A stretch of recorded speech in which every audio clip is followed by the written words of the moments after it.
I'm an analog guy.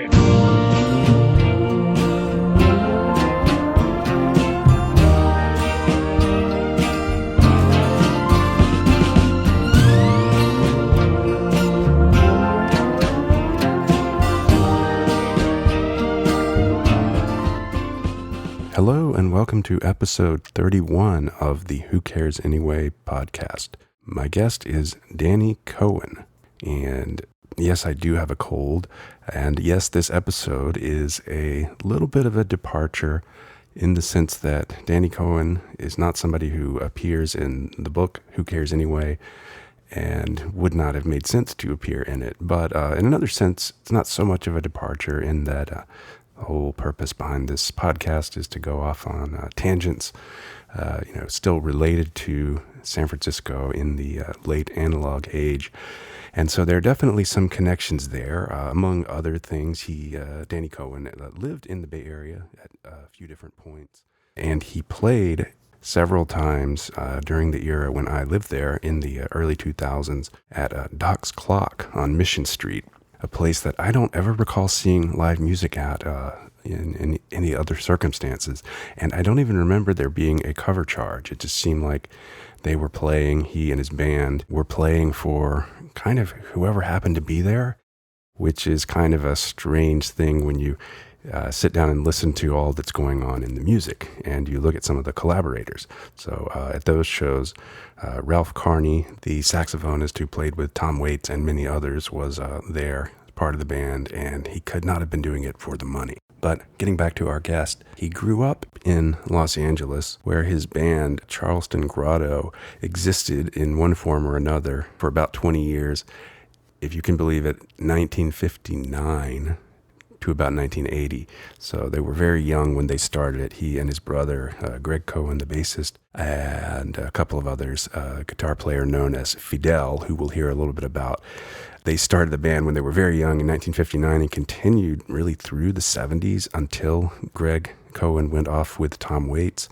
And so that Tom Waits connection is sort of an undercurrent that comes up at a few points in the episode. And then for the last, 30 years or so, he has been mostly based in the Chico area. Chico being about 3 hours, 2.5, 3 hours north of San Francisco. He actually lived in a town called Paradise nearby, and then more recently actually moved to Chico. But really, I think since the 90s, the bulk of his collaborators, when he's had a band, when he's played with a band, they have been from the Chico music scene up there. The occasion for this episode is a new album that he has coming out on Bandcamp, which he promises to be his last album, Double Epiphany. And so that is, in one sense, the focus of this episode. But given the circumstances behind it and the subject matter of the songs, there are plenty of off-ramps into different parts of the past.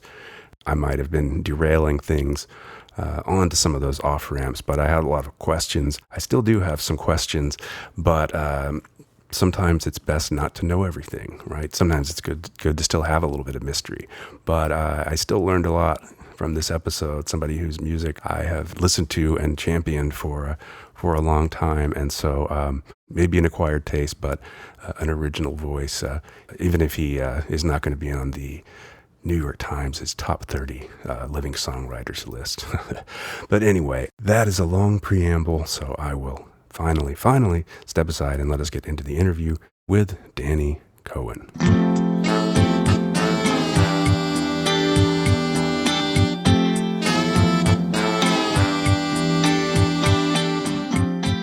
There's several songs on this about Paradise and several songs about my early life in LA on Beechwood Drive when I was with Grotto. And there's several songs about just after I left Paradise and came to Chico, just becoming a recluse and living in squalor in this converted shed. It's like a back house, but I learned recently it was a converted shed. I left Paradise in around 2012, and it burned down in 2018. Wait, did you live in the Bay Area at any point? Yeah. And Concrete and Urine, song number 13, is about when I lived in Richmond. So basically, the CD is just about all my travels. I was called the West Coast Bouncer. So I bounced around like San Diego, Santa Barbara, Seattle, Portland, Bay Area, LA, Chico. Anyway, I just kind of lived a hermetic life in all these different places. And that's the overriding theme of the CD is Wandering Jew goes into that too. That's the 5th song. And My Asthma, 6th song. So that's basically the brunt of it. Okay. Well, I know it's not strictly related to the new album, but I did want to ask about your time in the Bay Area, because again, so when I moved out there, it was not long after the Museum of Danny's had come out. Maybe, yeah, I don't know exactly how long, but again, it was one of the things. It's one of the things I associate with my early time there, moving to San Francisco right after college from North Carolina, and I had taped the album onto a cassette and listened to it on my Walkman, and I have memories of listening to it on the bus on my way to work or things like that. But again, and then it wasn't that long after that there were a couple of shows that you played at Doc's Clock, and one of them there was a night that Tom Waits was rumored to be playing or showing up, and then when people learned that he wasn't going to play, they exited. Do you want to hear the real story of that? Sure. Yes, sure. My brother was playing down the street at what's that restaurant, Bruno's? Right. Okay. Yeah. In a jazz trio or something. So Tom had to go in. Well, no, he didn't. He made a special trip. But now I remember. So he could hear both me and Greg. I guess I was at Doc's Clock, and I broke a string on this crappy acoustic guitar with no pickup. The bartender gave me or something. And Tom was laughing. He thought that was great. And he wanted to hang out anyway. But this guy that I invited from Chico, who was a super fan of Tom Waits, was bothering him or something. And so he left and went over to Bruno. That's the reason he left. Okay. But then it was written up in the what's that newspaper in San Francisco? I remember that, yeah. The guy that it was bothering him threw up all over the restroom or something. And then the guy saw it and he was mortified. Oh, gosh. Yeah, I was there. I was definitely there that night. And I remember you all were about to stop playing. And I don't want to take full credit, but because there might have been some other people, but I felt like you were almost feeling like nobody there was there to see you. I think that was the first time I saw you play, but I feel like there might have been a couple. Well, that wasn't really a set. I didn't even play. Okay. I do remember I think that's the only place I ever saw you, but I feel like it was more than once, but they kind of blur together. It was the only time I ever saw any live music at Doc's Clock. Well, I played 3 more times at Doc's Clock where I did long sets with Ralph Carney most of the gigs. And we also played at that place above Army Street, that little bar on the left side of the street. And I also played Amnesia twice with Ralph. And one of the times it was standing room only. Yeah, that was prior to Dannyland. But I imagine you were you were playing a lot of the songs that would end up on.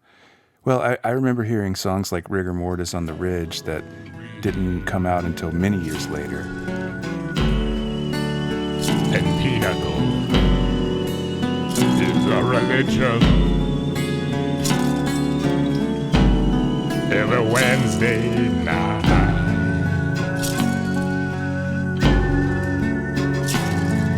now doggy weed from branches drips.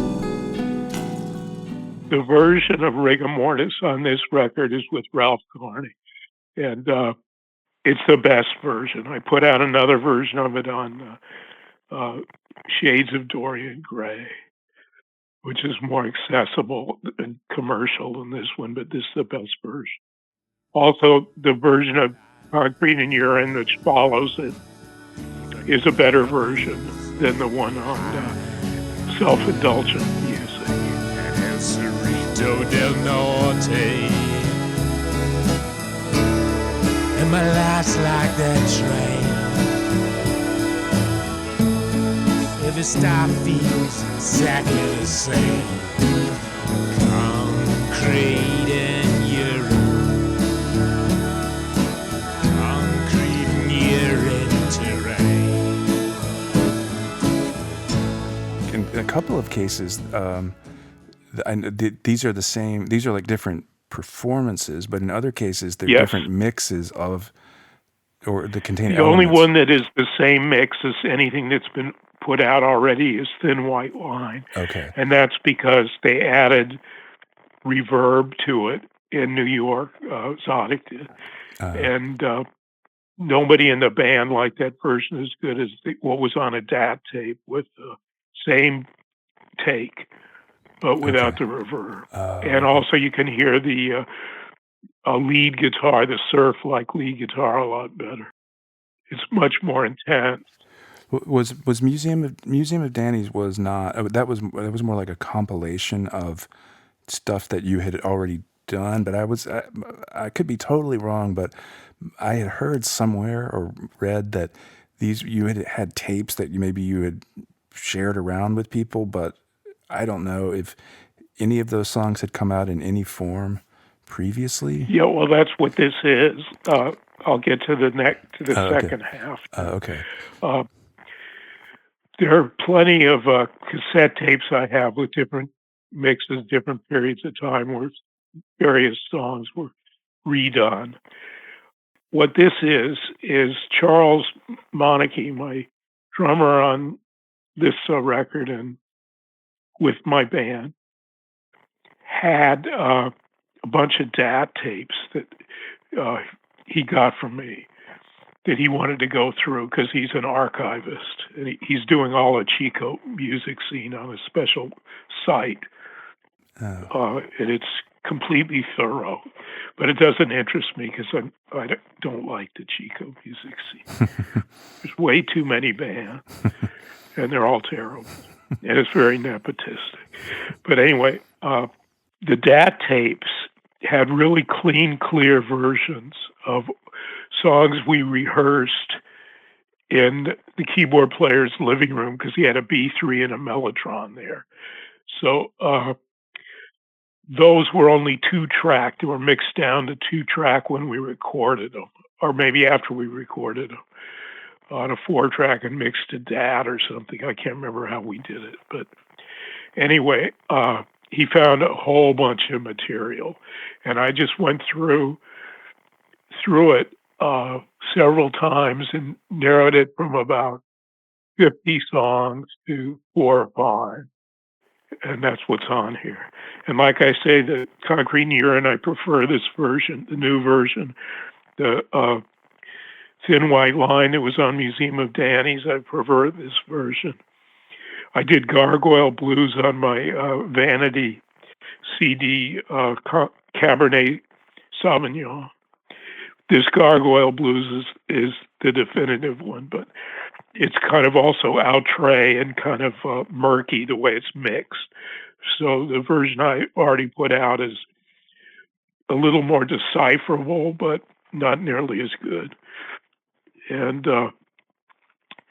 Premature Burial was never put out, and that was a great song. It's basically the band, but the only difference is I'm playing the Hammond and not guitar, and the keyboard player's playing accordion, which was often the case. Wherever you hear the Hammond being having vibrato and being a little murky and lower in the mix, that's me playing. Whenever you hear the Hammond brighter with a lot of melody lines and stuff, that's Dave Hurst playing. And I also shared the mellotron duties with him. I did some over-tracking also on that dad stuff of mellotron. It's most noticeable on Wilshire Center. Master storefronts stretch for blocks. No one entered as we walked. In Wilshire Center, time stands still. Each day is the same, and change is new. As far as the sound timbre of these songs go, Wandering Jew suddenly gets really loud and also kind of murky. That's a song I did in Lawrence, Kansas on a grand piano.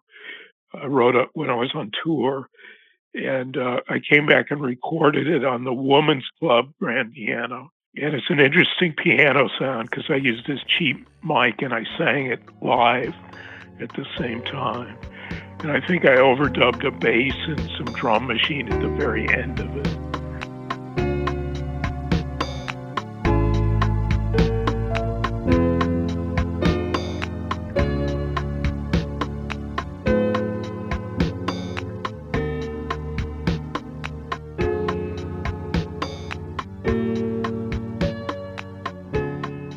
So that's the anomaly. It doesn't come from either these new sessions or the near-death experience band. That's just me doing this song.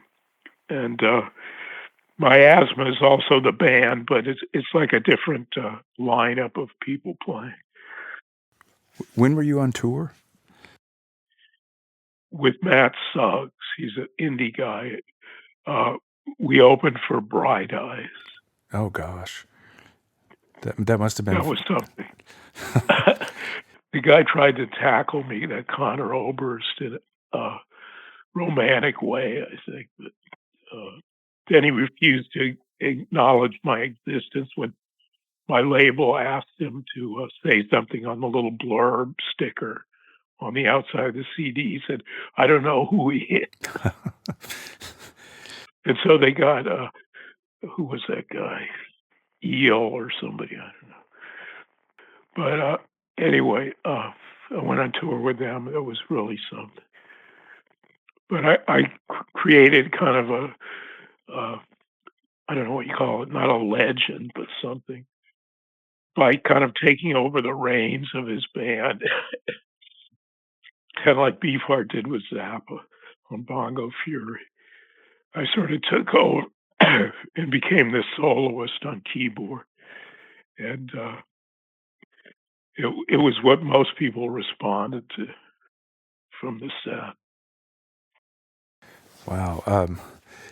I wanted to ask about the Tom Waits, coming back to that, not because I'm the biggest Tom Waits fan, but I remember when the Anti records were coming out, I would sometimes see in reviews, people would assume that you were influenced by Tom Waits specifically, but my sense of it was that you are more almost like contemporaries. Man, I don't know how far back you knew him, but I thought you might have influenced him. I was into him, but gradually. I wasn't initially into him. I never really followed his career. The early stuff when he opened for Zappa and his early records before he created his image based on me, Beefheart, and a lot of other people that he borrowed. He picks up things, recording stuff to production ideas, picks people's brains and resynthesizes it. But that's something I also do to a less obvious extent, I think. I think everybody does. Anyway, I didn't know about him at first, and then I learned about him because my brother went on tour with him and left Grotto, and that was the end of Grotto.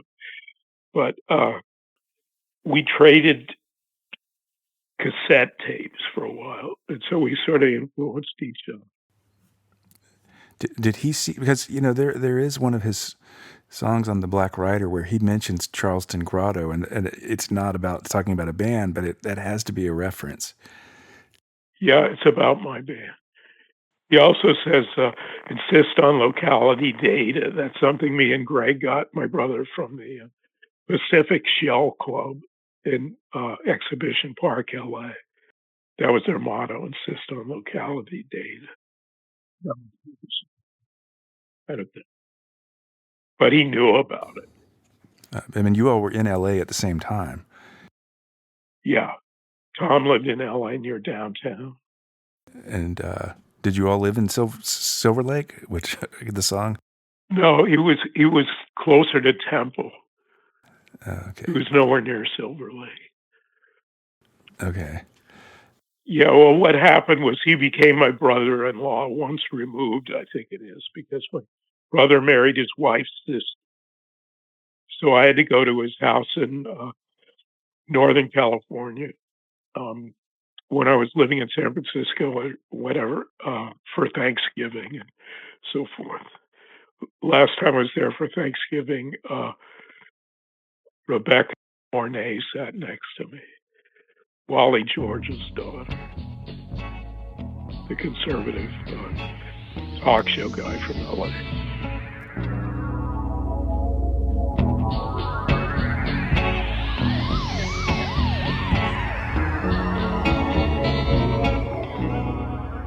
Before Museum of Danny's, there was the self-indulgent music, and then there's the Lunatic Fringe.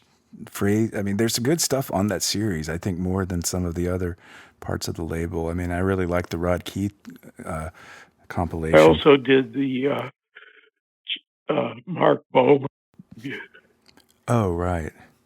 With Sean Lennon and Buckethead and Mike Patton's band. Mike Patton, and he liked my track on that the best of any.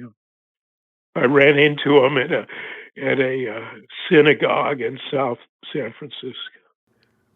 I think Masada might have been playing there. So. Okay. Well, was the self-indulgent music kind of the same source as Museum of Danny's? Yeah. It's funny, but a couple of reviewers really panned that record. Maybe it wasn't me they were panning, and praised Museum to the Skies. And I didn't think that the 5 tracks I did on that were that much worse than any of the ones on Museum. Mark Ribot apologized to me when I went to see him in the city about that title of that record and the other 2 people that were on. He said it wasn't his idea because he was the co-guy with John Zorn on that label. Oh, I didn't realize that he had that much of a role. But yeah, I mean, I don't know if you what thoughts you had about. I mean, I met Eugene Chadbourne and asked him. He said he wanted to. He said that Zorn wanted him to do something for some other series, and he said he wanted to be on the Lunatic Fringe series. But I don't know. I mean, it got out there, and it's a well put together CD. But what did you think about that term? The self-indulgent. Or Lunatic Fringe in general. I didn't have any problem with the idea of that. It's just I didn't like that self-indulgent title. I see. So when were you actually living in the Bay Area? Oh, different times. I would go to Paradise sometimes and take care of my mom, and then go to the Bay Area for 6 months. Do a temp job because that's as long as they'd let you work. And I stayed in a hotel where you had to be employed 40 hours a week. It was only $75 a week. The Broadway on Oh, okay, yeah. And I ate dinner every night at the California Cafe across the street. Okay, but that's not. But when you were playing Bruno's, were you living in the city or were you just commuting down for those shows? I don't think I was living there then. I might have been. I can't remember. I see. I bumped into Ralph Carney because I was living out near Bernal Heights, and I bumped into him at an ATM machine. And I said, "You're Ralph Carney," and I asked him about when you were playing again. I remember that he was there at all the shows I saw. But how did that connection come about with him? Well, he was living on the East Bay at the time in Oakland on Carlton Street. And he must have listened to my music or something, and he was a fan of my stuff. So I went over there for San Francisco, and we started recording. And I played a beat up old out-of-tune piano at first, and then we ended up recording about a half dozen times at least after that. I have all kinds of stuff that's never been released, and the rigor mortis is one that belonged with this because it was a near death song from Chico. But so Ranting in the Street was part of that early collaboration? Yeah. And where were you recording those? Was it just like home recordings on a 4-track? It was home stuff originally in Oakland, and then he moved to Bernal Heights. Right. And then after that, he moved to near the ocean somewhere down by I went to that place once. I can't remember where it was. And then he went to Portland. But also in Bernal Heights, I would run into Carlos Guitarlo from LA. He was busking right by that grocery store. Ralph, by the way, is an excellent producer. He records things really cleanly and clearly.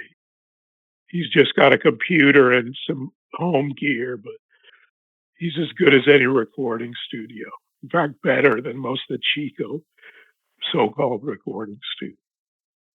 Even my own band would say that his stuff sounds a lot better. Where were you doing the band recordings of say the Museum of Danny's stuff?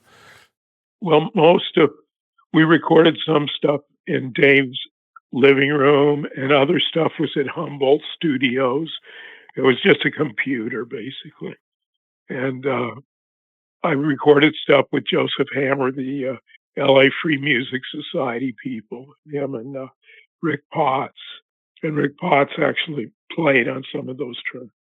And that was the LA stuff. But the Chico stuff was Humboldt Studios in a living room. Okay. And did that continue into the on Dannyland and We're All Gonna Die? Was that similar? It was. Sometimes I'd go back to those earliest recordings and pull one of those. Most of it was recorded for the record, but I threw in some older tracks practically on every record I've done. Oh, okay. Everybody does that, by the way. No, it's good to change the fidelity and the ambience. It's only a big deal when the production surface changes drastically from track to track. But when it's been mastered, which this new one has not been, you don't have to worry about that. But I would say Wandering Jew, the 6th song, Miasma, the 7th song, and that's about it. Have production problems, which I don't want to remove them because it would mess up the sequencing, and they have attributes to them that people would respond to, like as songs or whatever. They're not badly recorded. It's just that you'll find the volume will suddenly go down or jump up, and all that could be fixed with mastering or home mastering, which is adjusting your stereo, basically. So you put more treble, more bass on those odd ones that I threw in, or take the loudness button off or something like that. Tweak it yourself. But they need to be mastered, really. Right. I mean, that's been probably the biggest challenge since the Dorian Gray, that just having to be independent. Yeah, I went down to LA to be at the mastering session for Dannyland. And that had the most compromised quality tapes. And I trusted the guy who did, Queen of the Damned. He's got a gold record hanging up for Queen of the Damned in a sports car. He's their in-house mastering guy for Auntie. Okay. And I made the mistake of not going to LA for the second and the third one, and he did all kinds of squirrely things like speeded up tracks, which affects the tone. And Auntie, by the way, my master CDs sound great, but when they dupe them, they put too much low end on, and so you really got to tweak some of those CDs to get them to sound right. That was a good period in terms of being able to get music out, but I guess it got increasingly difficult over the course of the 3 albums? Well, the third one, I signed a contract. I had to have a lawyer with Auntie. Any large company, they make you do that. And I had a contract for 3 CDs with incremental increases in advances. The second one, they paid me the increase. And then the third one, they only paid me what the first one was, and they didn't even want to put it out until I said, well, you can pay me just what the first one was. Because they thought my lawyer should have been for a bigger artist. He handled big artists, and he happened to be at Capitol Records that day. And so he's from Kansas. And so he became my lawyer and dragged me to IKEA for 2 hours for his wife. I guess there was some kind of Tom Waits connection in terms of ending up on Anti, but... Yeah, because I was his brother-in-law. Right. But also he was a huge fan of the museum stuff before it was the museum, when it was just mostly the LA track, which he loved, and the sound of the box bass. He took it on tour from Joseph Hammer. I found the bass for him and used it on those tracks. He took it on tour and bought Joseph a case for it. They had my brother play it. But I think the guy at Auntie was never a fan of my vocals. And he didn't like it when I used the low-end voice at all. So I think he was doing it more to please Tom than to put his money where his mouth is when they were talking about more, what do you call it, outsider acts.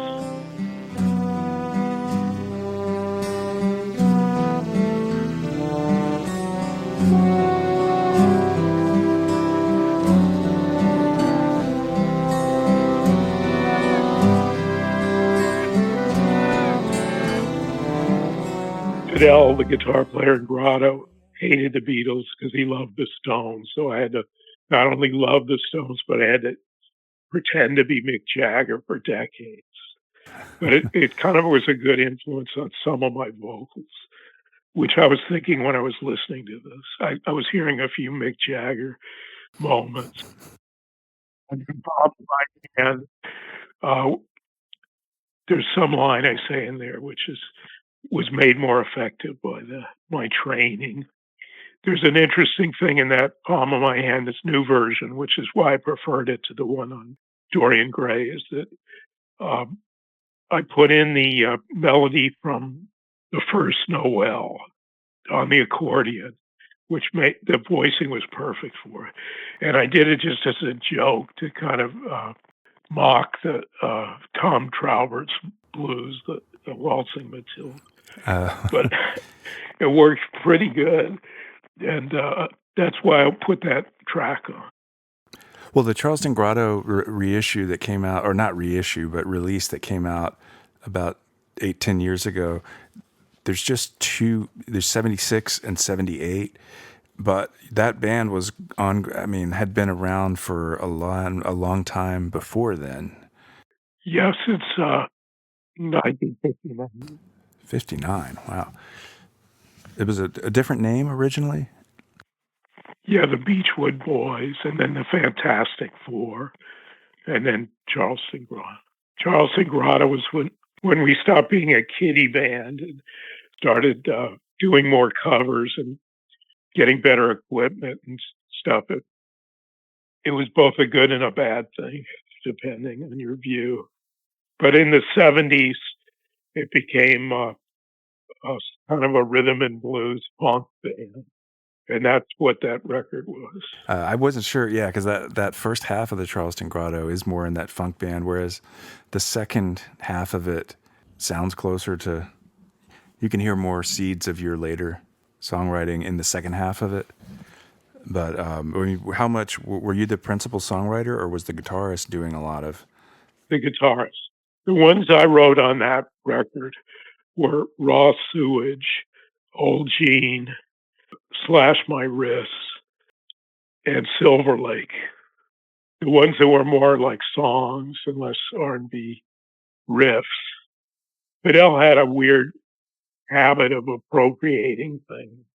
So, like for instance, the Screaming Cadavers, the bass line is basically James Brown's Don't Be a Dropout. Right, okay. And when did Charleston Grotto end? When my brother joined Tom Waits. Okay. Early 80s.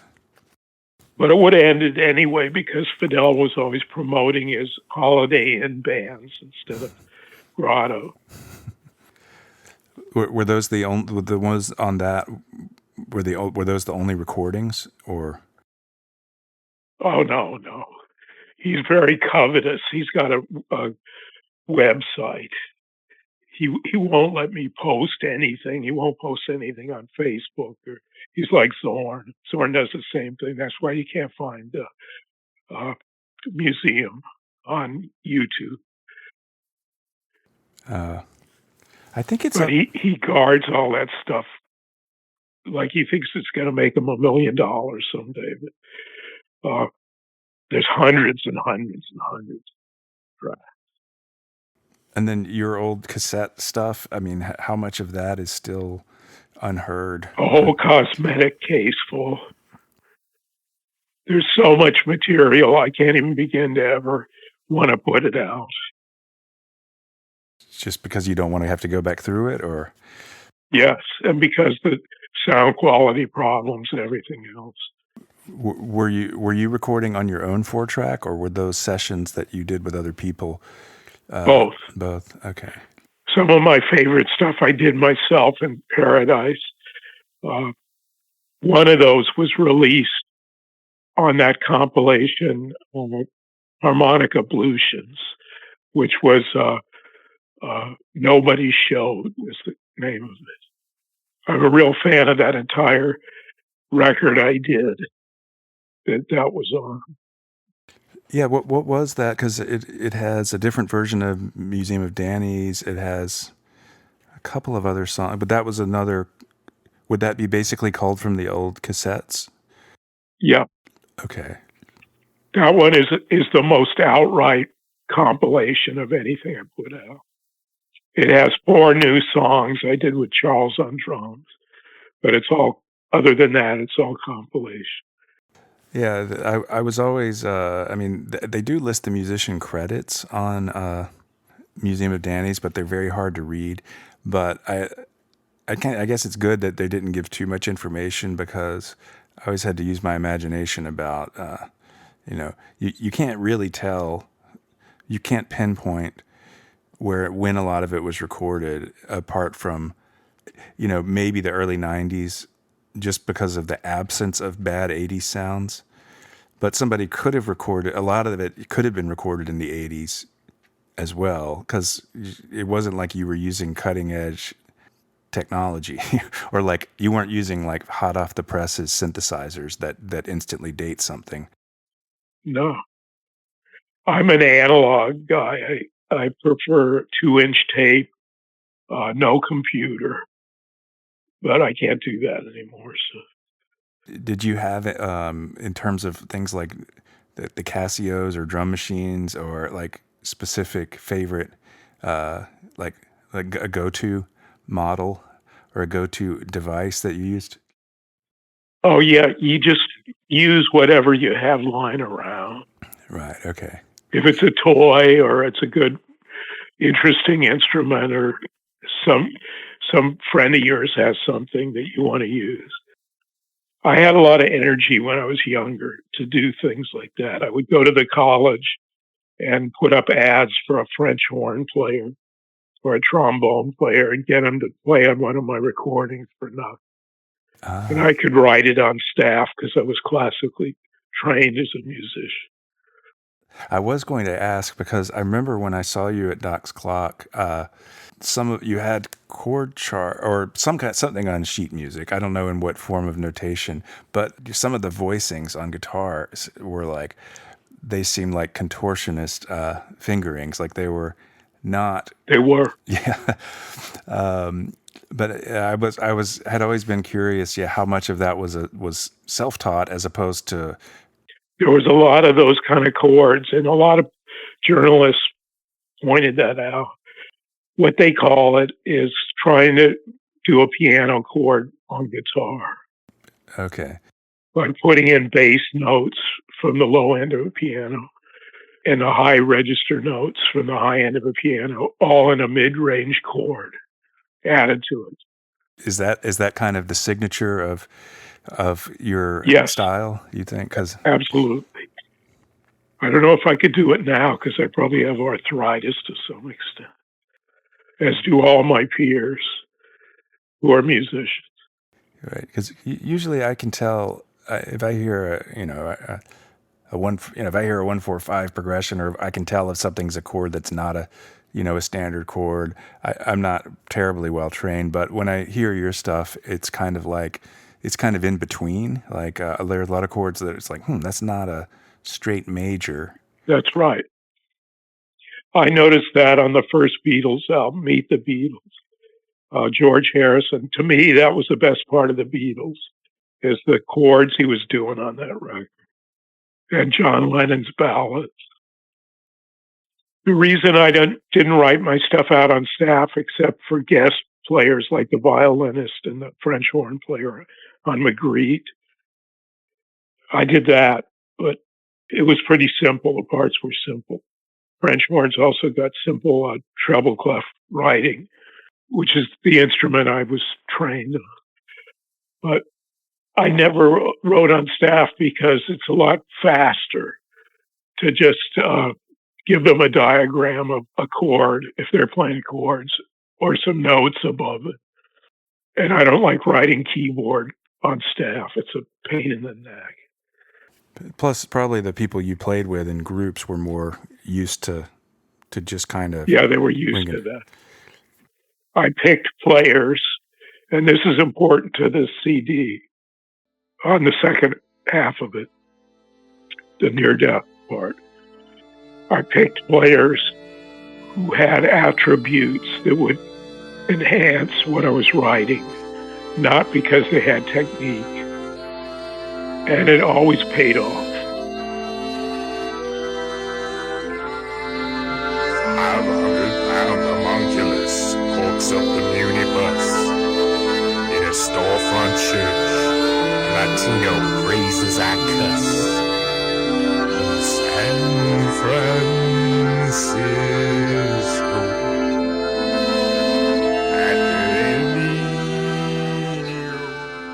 I always wondered if something like as silly as this might sound, but something like The Grinch or Thurl Ravenscroft, was any influence on that? Like what might have been some of the inspirations for some of the deeper voices? Because one of them does remind me of Thurl Ravenscroft doing The Grinch. I used the low voice on Wilshire Center. That's kind of like Leon Redbone. But then I like what it does. It goes into a more traditional low voice, not as low. And then it gets higher. Paranoid Nervous Wreck, the first one kind of reminds me of Sympathy for the Devil. And the second one, Where's Everybody, reminds me a little bit of Hey Jude. First one, it would be the hit, the thing, even though it's called Paranoid Nervous Wreck. When was that one written? Probably 2000. But I never I did record it with my band, but it was never released. But this version was recorded maybe 8 months ago. as is most of the first half. It's all from the same recording. And on those songs, it's all me overdubbed with Charles Monarchy tweaking the drums. So what happened, what I did was I recorded a bunch of stuff with toy Casios. One could repeat and play back. So I had a drum machine. And then the other one, I could do more organ on. And that was a little bit better quality, but it was still like a miniature Casio. And that's all I had, and a cheap mic to record the vocals. But when we ended up getting finished with it, it became a completely different thing, only based on those tracks. So the drum machine, we recreated all the beats and turned it into the sound of real drums. Were most of the songs, I know the very last one, Premature Burial, is a new version of an old song, but were most of the others from earlier eras? Yeah, the second one, Whereas Everybody, is probably also from 2000. White Cold Tale and Premature Redux are brand new songs. Premature Redux was a song I did about my fiance, originally an instrumental, and I just didn't like the words to it, married with that upbeat feel. So I used the words from Premature Burial, and then I decided I wanted to also put out the original Premature Burial, and it segs really nicely. The speed of my recitation on the second one, on the original, is the same speed as the drum beat on the Redux, which comes before it. So Twice Told Tales is new, and Premature Redux is new. Those are the only brand new. I think you mentioned somewhere that this was going to be your last album, so there's no plans to do any more? No. I stopped doing music several years ago. I'm concentrating on painting. I'm going to go back to it, I think, pretty soon, but make some recordings of instrumental stuff without vocal. But I'm not going to put anything else up. But what I mean about it's too much trouble putting it out is the fact that I don't have label backing to encourage studios and musicians, because I did pay them. I paid them 60% of my advance. And I don't have that. And I don't have the ability to send a check to CD Baby and have them send me checks. I don't like PayPal. I don't want people having access to my bank or anything. I don't like debit cards or credit cards. So that puts me in an awkward position these days.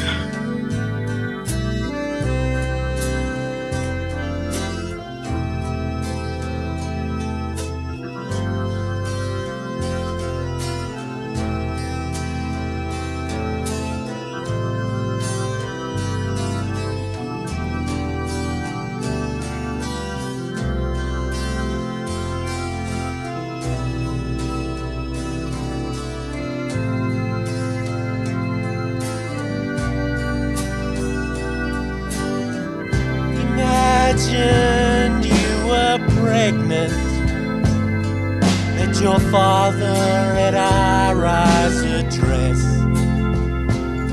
Still my femme fatale friend, an occasional wife, till I left unrequited and depressed. Fought a never-ending battle. It seems safer than dropping the bomb.